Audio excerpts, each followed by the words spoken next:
Charmaine Minniefield.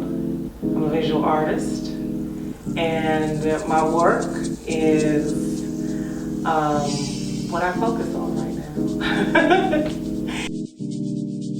now. I believe that if we respect our mothers, we'll respect ourselves and society, and that has guided my choices in the content of my work. The first series that I created came from images that I collected from my journey and my spiritual path to Nigeria and also to Ghana. I also created images that celebrated female deities, angels in our indigenous tradition, some of them warriors, all of them mothers. And so I have a body of work that deals with the power of women, and one of those deities, those angels, is Yemonja, and she's the big mama, the caregiver, the one who witnessed creation. And another is Oshun, who is the love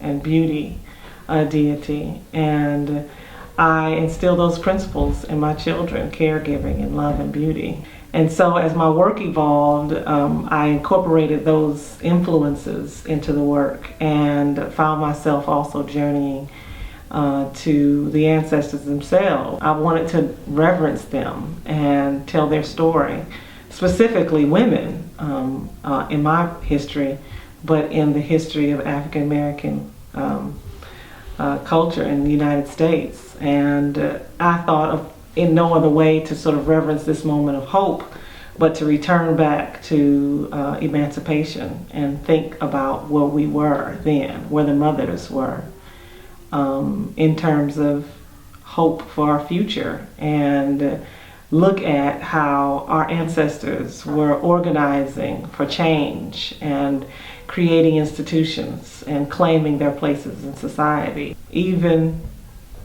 our own ancestors, how important it was to create community and project positive images for ourselves, for our children, and therefore ground ourselves in society. So I thought how best to do that but to create these monuments to our ancestors, to remind ourselves of our greatness and project that prayer into our future.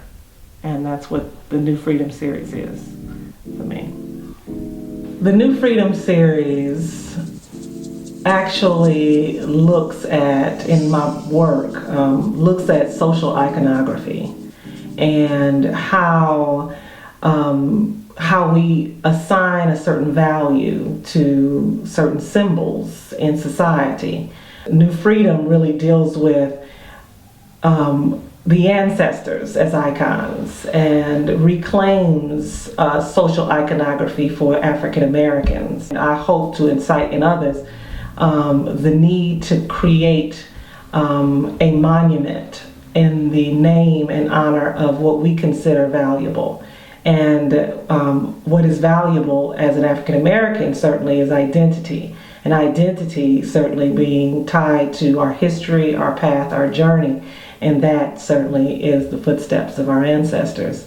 So New Freedom for me is a series that creates iconography. It reclaims the iconography of our people and creates these monumental shrines of their memory of our ancestors. And that's what the series is meant to do for my own work, but also for hopefully the community, the viewer. But the project itself allows for the community to do the same, to look at sacred objects, that grandmother's Bible, that maybe a grandfather's hanky or handkerchief, and the story that goes with those sacred objects, and how we keep those objects in our own belongings, our own archives, but how we tell that story to our children, where history exists beyond the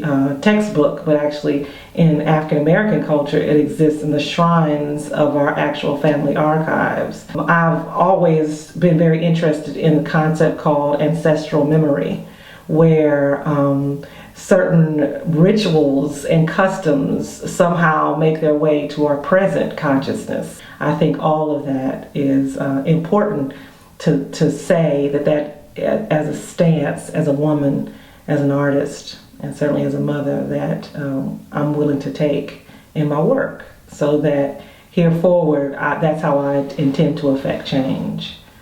And that's what the New Freedom Project is for me.